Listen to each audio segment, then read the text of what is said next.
Les paysans de Kolé, dans le périmètre irrigué de Banguinéda, risquent de perdre leurs terres qu'ils cultivent depuis plus de 40 ans.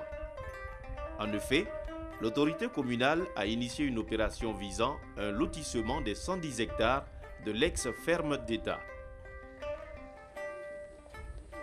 Kolé est un titre foncier de l'État. Ça fait partie du titre foncier de l'État. Le titre foncier 1753, de 1953. Kolé, c'est la partie qui a été réaménagée par le directeur de la ferme d'État, un commandant militaire. On va le Kolé. Ça me dit bon, nana foko ka anguli ka boy. Amasarana, c'est ma famille, un remagati, un peu balotuguri. Pour défendre leurs intérêts, les paysans ont mis en place un comité qui a entrepris des démarches auprès du ministère de l'administration territoriale. S'il est vrai que l'arrêt immédiat du lotissement a été ordonné par l'autorité, sur le terrain, la situation est tout autre.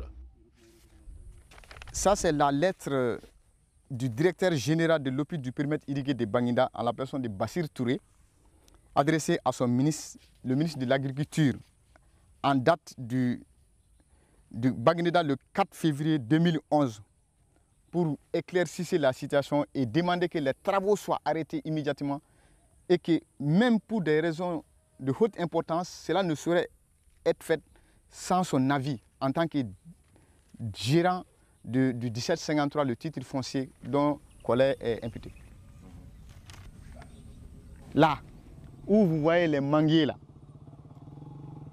et cette petite partie qui est la première manche, la première tranche, soi-disant la première tranche, c'est cette partie-là qui a été morcelée et attribuée à usage d'habitation.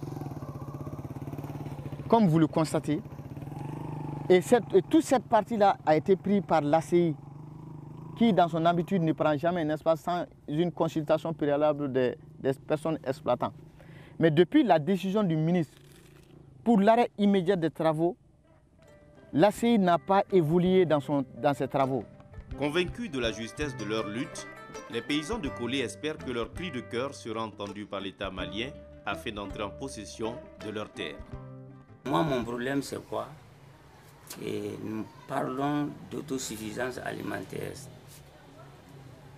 Et de l'autre côté, nous sommes en train de vendre toutes les terres agricoles.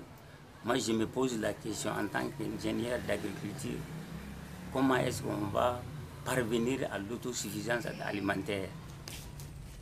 Nous croyons en notre justice parce que les démarches que nous avons eu à faire n'auraient pas eu gain de cause si certaines personnes n'avaient pas pris position par rapport à la justice et par rapport même à certaines choses compte tenu de l'autosuffisance alimentaire dont parle tout le monde.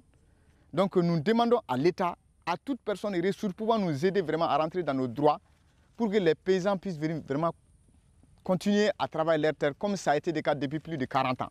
Droit Libre TV, la web télé 100% droits humains, 100% liberté d'expression.